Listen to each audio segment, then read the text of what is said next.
I failed. I failed my own transformation. And where the hell is the sun? Okay, it's coming back. My goal at the end of August was, that's the whole problem. I had no clue what it was. I wanted to improve my body, to feel better, to look better.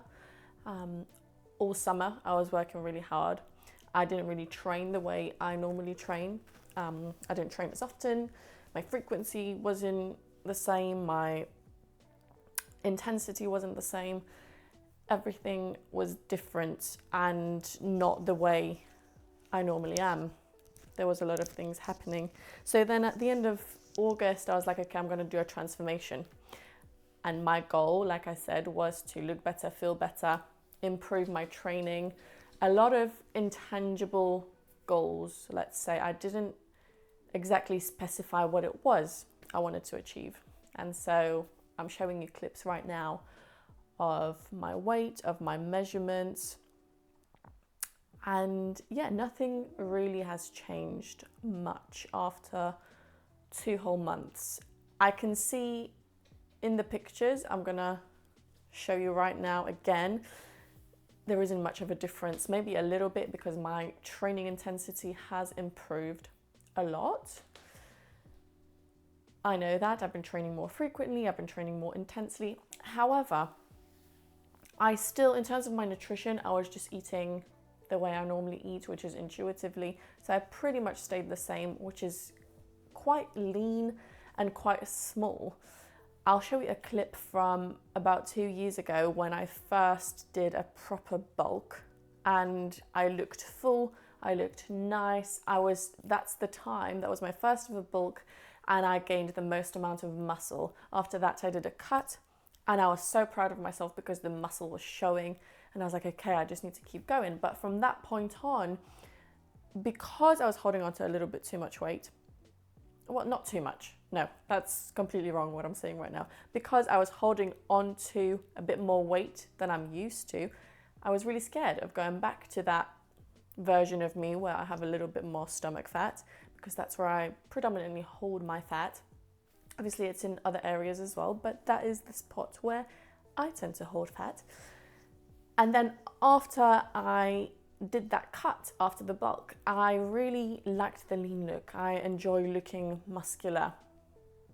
And so I've stayed the same pretty much the past 2 years. I've obviously put on a tiny bit of muscle, a little bit more, but it's pretty much been the same old training, same.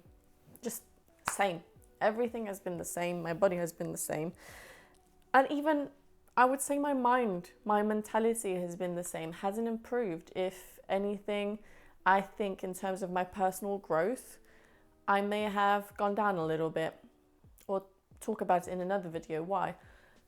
But I'm here to set the record straight. I need to actually do something about this because I can see that I'm not growing. It's not just about physical growth, but it's about mental growth for me. I went on a little holiday. So this whole year started it was a very different theme to all the years before. I don't know, there was a lot of negativity already from the end of last year going into this year. And so I haven't seen much growth in myself. Like I said before, I went on a little holiday. I thought on my own, I thought that holiday was going to, change me. I thought that if I do things that I've always told myself I wanted to do, if I go out there, then things will change. But I'm starting to notice that it's not really about the doing of things all the time. It's much more about doing the internal work, if that makes sense. And even when it comes to a simple thing like gaining weight, building muscle, it is so much more internal. Obviously, you have to do the physical stuff, you have to do the dieting, you have to do the training, but it's so much more mental. I struggle And I know I still struggle with it because I have this fear that, oh, if I gain weight, I will obviously hold on to a bit more fat. But in order for me to gain muscle mass, I do need to do that if I want to gain a considerable amount of muscle. I am an advanced trainer. I have been training for a long time now, and so my body needs bulking and cutting in order for me to grow, if that's what I want. If not, then obviously we can always stay the same. But I don't want to stay the same. So having said that, yes, we did fail our 2-month transformation, whatever that was meant to be. Nobody knows what it was meant to be because I had no clear goal.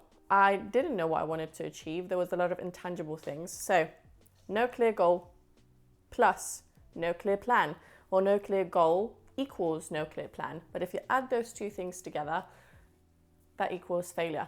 And failure doesn't mean that it's the end of the world.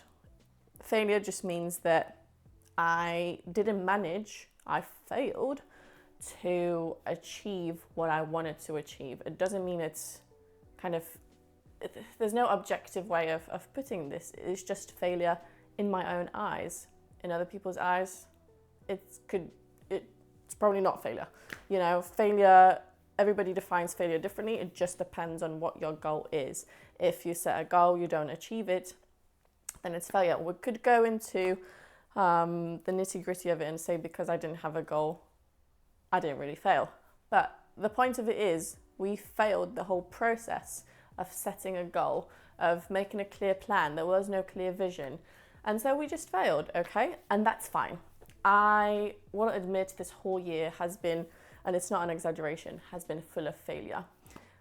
A lot of failures, a lot of learning. But regret is one of those things that teaches you a lot. So from today on, we are starting my bulk, okay? I will show you a chart, my Excel chart, and we're gonna bulk for the next 3 months. The next 3 months, we're doing an intense bulk, okay? I'm putting myself on 3,000 calories. I'm increasing my training intensity. We'll still be doing steps. I'll incorporate a little bit of HIIT training once a week, twice maximum. I don't promise anything. I'm not great at HIIT training. It's not actually, I do enjoy it, but I do prefer my weights. So I might incorporate a bit of HIIT training just to change things up, keep things interesting. But the goal is to train 5 to 6 times a week. 6 times is what I really want. I want to grow my glutes. I want to gain weight, okay? So at the moment we are 63.9. I want to go up to 66, 67, 68 even. Let's see how we get on. If I do this, so I should gain 6 kilograms. So if I increase my calories by 500 calories per day in the next 12 weeks, I should gain 0.5 kgs per week. So that is 6 kilograms in 12 weeks. So let's do this. Let's get started on this journey of growth. And I don't want this just to be about physical growth. There is so much more, like I said at the start, mental growth that's happening. There's a lot of mindset shifts that you need to do in order for you to grow physically as well. I think that's probably the main thing. And for me, I do struggle with gaining weight. That's, hence why I've stayed the same for the past 2 years, and I've really stayed away from bulking, and I said I'd rather maintain. But I need to grow. I need to expand my mind. I need to expand my body. This is what we're going to do. If you're ready to get on this journey with me, subscribe, like this video, tune in, obviously hit the notification bell. You'll know when I'm posting, and I'll be posting a lot, at least twice a week, so Monday and Friday, sometimes on Wednesdays as well. So get yourselves ready, buckle in, because we're in for a good ride, okay? And if you want something like this as well, if you want a plan, if you want online coaching, contact me below. There's a form you can fill in. Let's chat, fill it in, let's set up a call. Let me train you, okay? I've trained a lot of people already. I'm still training people online and in person. So I've achieved a lot of good results with women, whether it's weight gain, weight loss. Let's do this together, okay? Right, enough of this. Let's get going. Today is day 1.